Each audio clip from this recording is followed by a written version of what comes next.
Glad to have you join us again on Money Matters. I am Folashade Ogrinde. Latest economic reports from the Nigeria Bureau of Statistics, NBS, ushered in good news of Nigeria's first growth in 3 quarters of 2020. With a GDP growth of 0.11%, the NBS said, though weak, reflects the gradual return of economic activities post-COVID-19 lockdown and ease of restrictions. The major sectors to thank for this GDP growth is the information and communication sector, which contributed 15.05% to Nigeria's total GDP in 2020 and 15.06% to aggregate real GDP in Q4 2020. Now, in terms of sector growth, Nigeria's information and communication sector grew by 16.32% in the fourth quarter of 2020, a 6.46% points increase from 9.86% recorded in the same quarter of 2020. Now, but beyond these figures, what factors drove growth in the sector? Joining me to discuss this is ICT expert Mr. Mayowa Fasoyinu. Thank you Now, so what much do you for having make me. of NBS reports that information and communication sector led GDP growth in Q4 2020? Okay, thank you for the question. I'm going to say it's nothing less than a fact because we know that data doesn't lie. So let's take the first and second quarter of last year, for example. This is when lockdown was heavy in the country, in which even the oil sector patronized dropped. And people were locked in their homes, and businesses were also locked out, leaving those that are having essential businesses just to operate in town. Even at that, they're still limited due to transportation and all. And this is why and how information technology has come into limelight, and how Nigeria is taking advantage of information and technology to drive their businesses. Small scale businesses, medium scales, and large scales are to develop a means in which to reach out to the end users. And the end users who are at home, who are clamoring and out actually access services that they daily use or go to access. The businesses now found a way to use this ICT to get these services to the end users. So this led to a major growth for ICT in the nation. And on the long run, this leads to an increment in the GDP, of the conversion to GDP, so to speak. So the data is just nothing less than a fact. Certainly, reports also said, just as you've said, that the high use of data to move business in during COVID-19 led to the increased growth in Q4 of 2020. But beyond the consumption of data, what other factors do you think led to the sector's growth in Q4 2020? All right.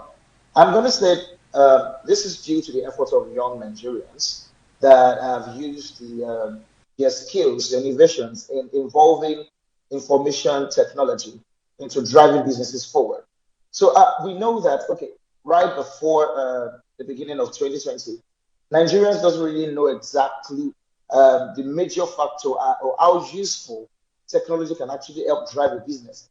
I remember going to a small clothes business. I'm going to tell you, oh, we don't need this right now because we are doing so well.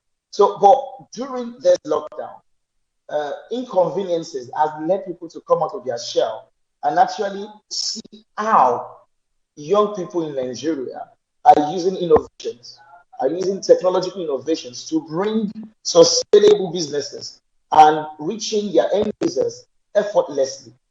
This, in turn, reduces costs on the side of those businesses and increases the growth. So, in the long run, this just led to a growth entirely in the economy.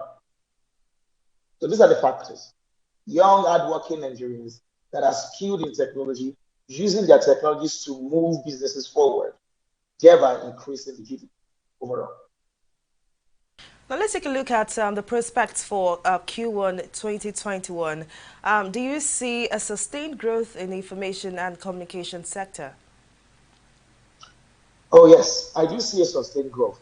So long that the government would continue to help in regulating licenses and trying to reduce the regulations that restrict ICT to grow. Because we know this is like the new oil.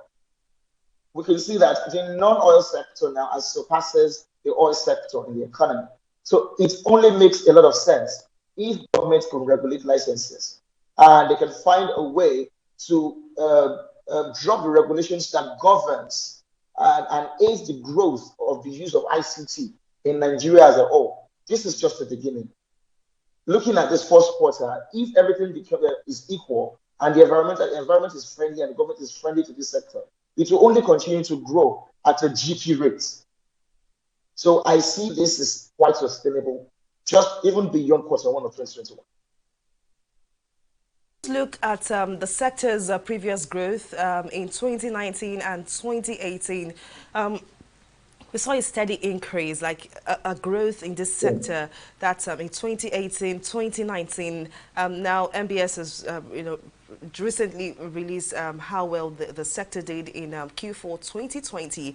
And now you're saying 2021 for the first quarter could look good for this sector. But what factors must be put in place to ensure that this sector sees a steady growth as the years go by? Because it's clear now that the information and communication sector might soon be Nigeria's next cash cow, just as we saw the oil sector become in from the 1980s till now. Okay. Thank you for the question. So let me start with what led to that made oil sector to be successful. It's due to regulations and innovations put in place by government supporting the exploitation of this crude oil. So if the same effort can be put into governing licenses and creating some regulations that benefit even young people and those that are ready to use technology in the nation today, I'm telling you, the sky is just the beginning, not even the limit. Technology has far wider use in every sector, even the so-called oil sector. ICT is involved. Health sector, ICT is involved. For you to bring the businesses forward, for you to move it forward, there is no way you can remove the place of ICT, be it information, be it communication.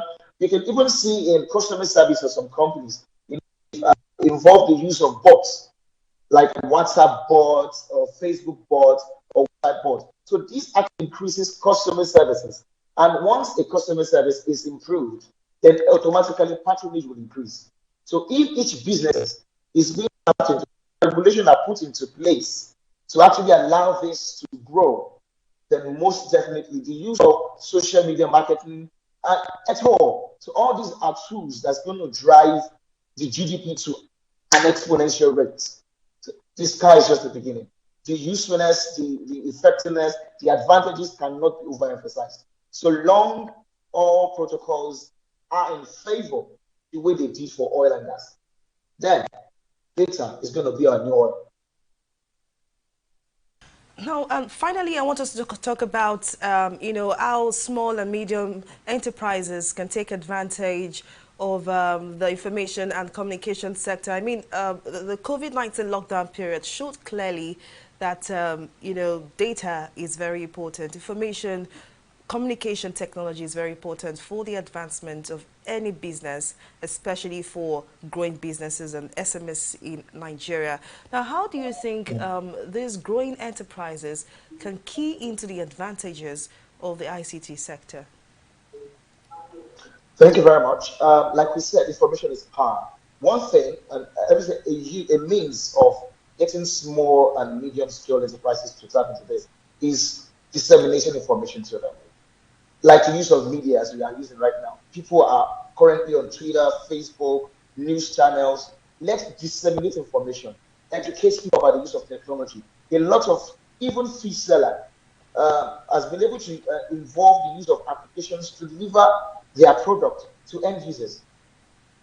Data says that from one particular market in which we studied last year, a woman who is a fish seller was able to grow her stock from 10,000 naira daily to 30,000 sales on a daily basis. And how was she able to do that? Somebody told her that yes, you might be locked down, but then you can reach out to more people beyond your locality and gain more. So it is information. Let us find a way to disseminate this information, educate people about ICT, and this will go a long way. Once they know what it does, the benefits it can actually derive them, then it's open for everyone. It is cheaper than people actually expect. And it is easy to use, and it is easy for you to involve and let it uptake your business. Just incorporate it. It's not going to completely erase human factor. It's only going to augment and make your result exponential. Certainly, everyone is looking towards the ICT sector to, do what it does best, revamp the economy. Yes. And we hope that, not only small businesses, but businesses in general take advantage of the powers of the ICT and what it has to offer. But thank you very much, ICT experts, Mr. Mayowa Fasoyino. Thank you very much for your time on the program. Thank you so much for the time. I really appreciate it. We'll take a pause here, but Money Matters continues after this break.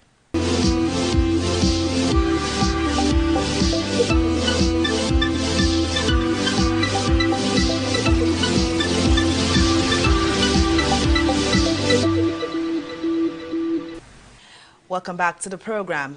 Investors in the Nigerian stock market recorded a total loss of 1.37 trillion naira in February as market capitalization tumbled below trillion naira and amid profit taking. Investors had gained over 1.13 trillion naira in January as the market capitalization closed at 22.19 trillion naira from 21.06 trillion naira at the start of the month.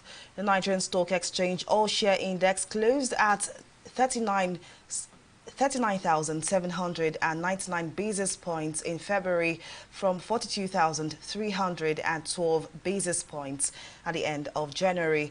The market capitalization of equities tumbled to 20.82 trillion naira on Friday from 22.19 trillion naira at the end of January. Now, joining me to analyze what played out at the exchange markets in February is capital market expert Charles Fakroha, who joins me via Skype from Lagos. Thank you very much for coming on the program. Thank you very much for having me. Now, let's begin with the stock market performance for February, where a total loss of 1.37 trillion naira was recorded. Now, what really causes for the poor performance? Well, like you have said, there were investors lost a whooping over a trillion naira, and that was quite significant. Yeah, some of the causes of what happened, which is not unusual, sell-offs. There were a lot of sell-offs in the market. The market has increased so much that, of course, you will expect some investors to begin to take profit. And that was exactly what really happened in the month of February. But at the same time, there were some government policies. You could see that investors have been making a lot of money even from 2020, the last quarter of 2020, and that now continued in January. However, there was a little policy tweaking in the macroeconomy where the CBN decided that where there were increased uptick of rates in the fixed income space, and that made more and more investors to rebalance their portfolio and come back to the fixed income space where their return is guaranteed compared to the equities market. So there were a lot of sell-offs in the month of February. There were profit taking. For example, the NSE Index 30, which closed positive at the end of January, about 4.95%, had a loss of 4.93% in February as a result of the massive sell-off. So there were a lot of sell-offs in the month of January. In the month of February, profit taking, contributed to it. And you also now recall that despite the Bureau of Statistics telling us that Nigeria has exited from recession, this still did not go down well for the average investor. So we continue to experience that sell-off because there was a little policy change. Like I said, the tweaking of the fixed income space, the treasury bill space, that made investors to leave the fixed income and to leave the equities market and do more of a fixed income. A bit of background into what specific policy created that shift. Yes, the economy, the stock market has been doing very well. And when the CBN had their monetary policy meeting in January, all the rates were left unchanged. However, it became clear that these rates were now uptick, that's interest rates, in this fixed income space. Okay, once you increase the interest rate for fixed income securities, obviously investors are interested in where they will have guaranteed return with lesser risks. And that was why we saw a lot of investors selling off their equity portfolio and coming to the fixed income space. That was why we saw a lot of sell-off because of the increase in the interest rates in fixed income space. Because the fixed income space, the treasury bill, the OMO, is a risk-free. And if investors can get almost the same rates, they declare a risk-free instrument, they will prefer to put all their money in a risk-free instrument. And that was what happened.